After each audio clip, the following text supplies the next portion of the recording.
Welcome back to the channel. Riverhead's Total Outdoors. Was hoping to do a really cool video today. Got a new item in. It's an EcoFlow solar generator. Replaces this thing right here. Blue Eddy. That died. If you want to see why it died, I'll post the video up here or wherever. Did a video about that thing. It died. It's dead. Won't come back. Tried solar charging. Tried a whole bunch of different things. Will not come back. It's dead. I needed a new battery. I actually wanted to replace that with the Blue Eddy NA, which is a sodium battery, which in my opinion, for me, because I live up north, it's cold.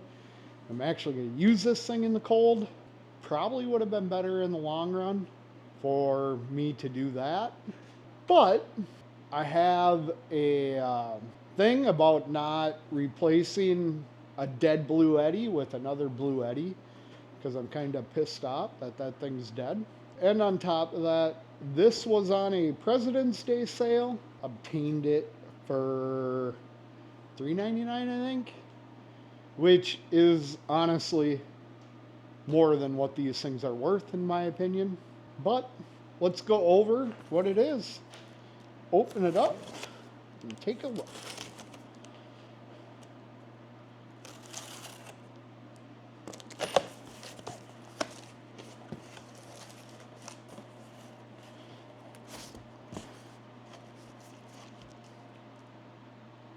Owner's manual. Throw that. It's the EcoFlow Delta 2. It's actually lighter than the Blue Eddy. Sure, that's power cords and nothing else. So,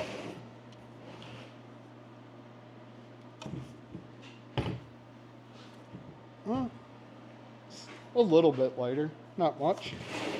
It's smaller though. With the handles, it's a little bit longer, but it's shorter. It's nice and compact. What I need one of these for is basically power when you're boondock camping. I also need it for ice fishing for running a diesel heater. Well, you don't need it. It's easier. I have the adapter to plug into it to run my diesel heater. It's just all around easier. I haven't really looked at these too much. Charging. Okay, so this is the power. It's got 4 USBs on it, 2 USB-Cs, both 100 watts. It's got 2 USB-As that I'm assuming are 100 watts too because they're charging. And then it's got your AC power on the other side. And that's your cigarette lighter. That's what you use for the diesel heater. The stats on this, it's about the same size as that. So this is the AC 180, and it's 1152 watt hours, which equals out to, I believe, right around 96 amp hours. And I'm pretty sure this one is 1024 watt hours, which equals out to be about 90 amp hours. They're pretty close to the same size in battery power. And this one is a little bit smaller than that. That's why it is lighter and more compact in size. The other, because this is an AC 180, so I think it's 3 years old. This one's supposed to charge faster, and that's actually what we're going to test out in this video. But I am going to turn it on, and it's at 30% power right now. I have no input, no output. Grab my phone over here, find a charging cord, a USB cord for it. Actually, we have a PD cord right here. Goes USB-C to USB-C. And it turned USB-C on. Oh, it's not a USB-C to USB-C. I thought it was. Got it plugged in. It's USB-A to USB-C. And we are now charging my phone. It's at 80%. And it's showing that it's outputting 10 watts to that. Let's put it over on one of the fast charging ones. I don't know how those are fast charging. It says it's outputting 8 watts on the fast charging. And it only goes up to 8 watts on the fast charging. 11 watts on the regular. So much for fast charging. Fast charging should usually be around 100 watts. That cord's still good though. We'll keep it with the charger. But I'm assuming in this box is your power cord. It only comes with an AC power cord. Plug into the wall power cord, in other words. If you don't know the difference between AC and DC, you probably shouldn't be watching this video. And that's your AC plug-in right there. So that'll go in that. We're going to unplug all of this. Let's see. So it's at 29% right now. We're going to take our phone, turn on a stopwatch,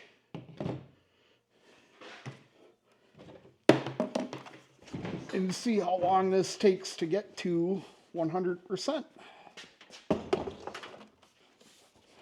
So it's got, right now it's got about 500 watts, 530, between 500 and 600 watts running to it. And we're going to turn on our stopwatch and see how long it takes to actually fully charge from 30% to 100%. We got this thing charged in 1 hour, 34 seconds. So you can see it's at 99%. The reason I ended it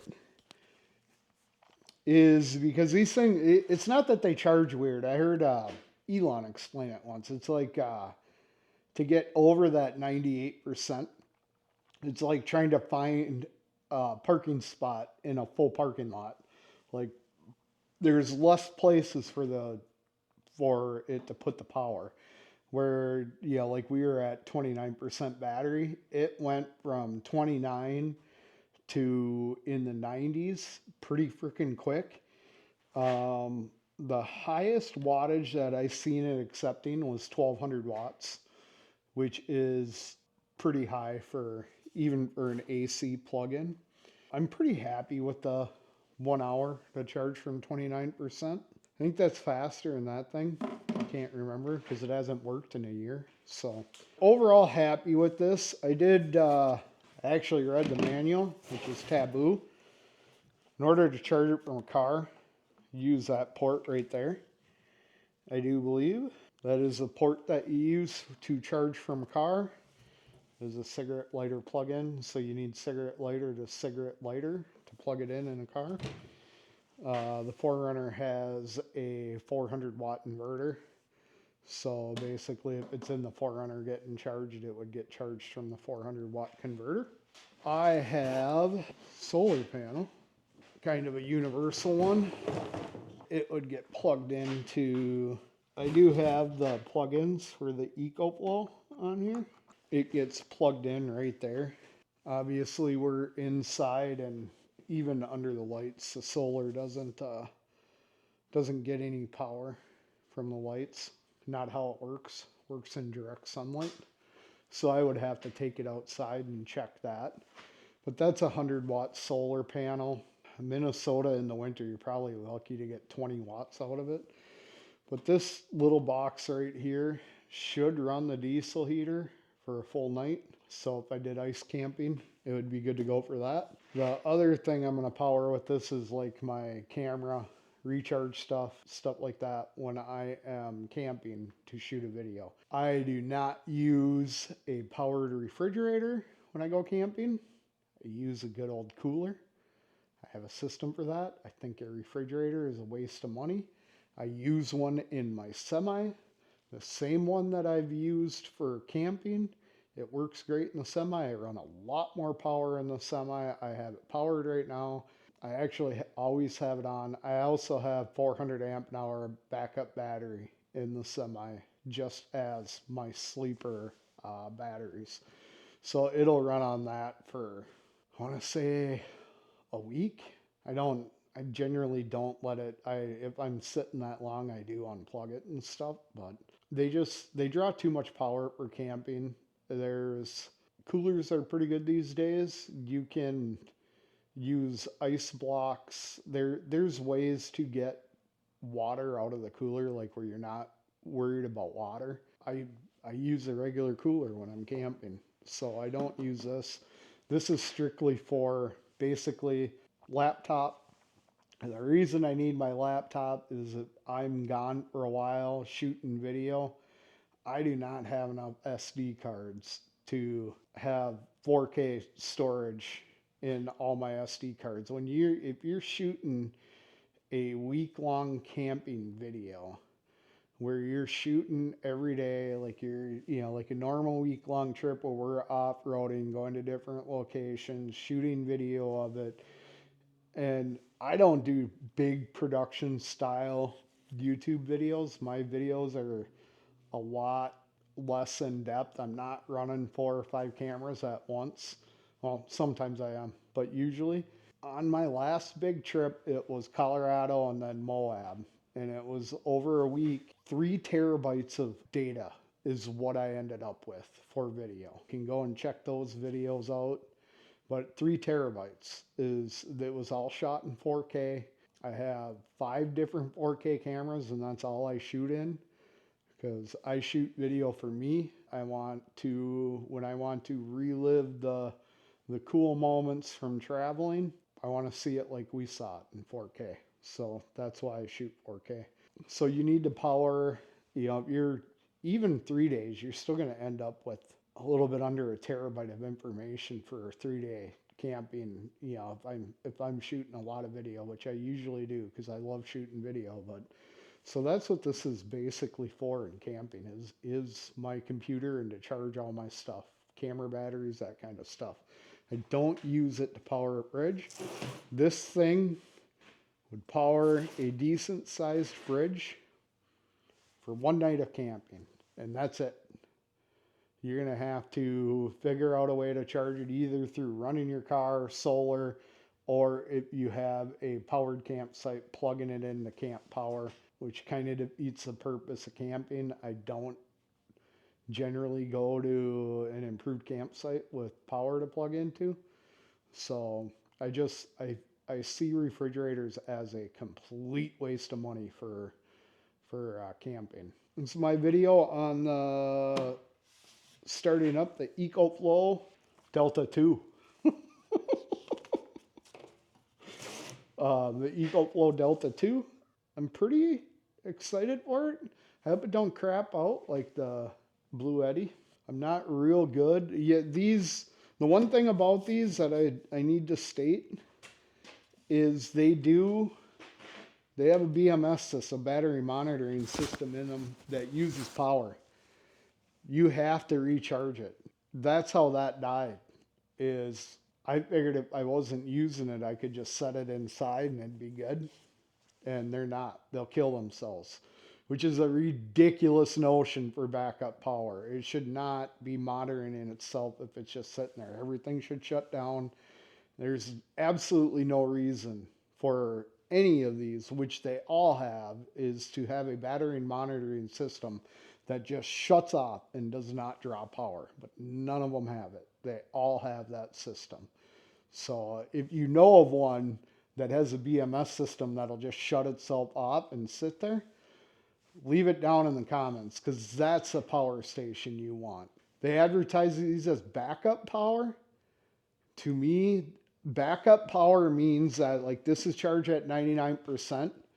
I could leave it sit inside, and in 6 months, all of a sudden our power goes out. I need to plug in our refrigerator outside or inside for, I mean, this little thing only power for about an hour, but I should be able to plug in the refrigerator and power it until power comes back on, or I get a real generator in or something.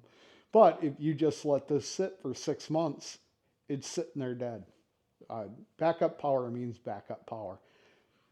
To me, backup power is either a gas or preferably a diesel generator that can just sit there, and when you need it, it fires up and powers your stuff. These are not backup power. They're kind of a joke for that, in my opinion. I'll get out my rant. This is my video of the EcoFlow Delta 2, and I appreciate you watching. Thanks for watching.